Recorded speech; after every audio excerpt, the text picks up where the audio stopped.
As you begin reading God's Word and getting to know it, there's different characters in the Bible: David, Samuel, there's Moses. There's a lot of these amazing men of God, right? Some of them were not good dads in a sense that they never disciplined their kids, and their kids became tyrants because their dads never sat down and answered the kids' question on why they shouldn't do something. They just kind of turned the other cheek, as some of these kids did terrible things.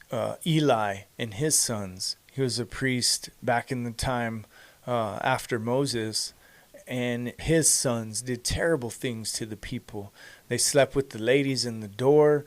They took all the meat they wanted to when they were only supposed to take a certain portion. And Eli knew this, but he never told his sons not to do it. It was more like, hey guys, knock it off. Don't do this.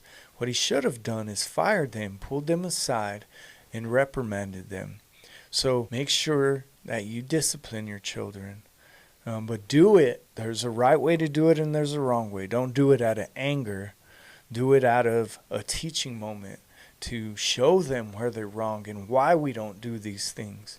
Don't just whoop on them and never give them an explanation, because then they don't learn. And it's a really well, I didn't know.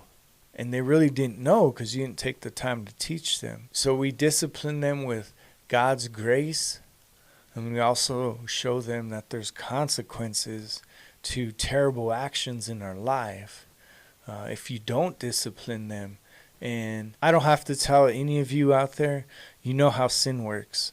You get away with a little bit of the sin, then you keep on sinning, and it gets deeper and darker, and before you know it, you're snowballing out of control.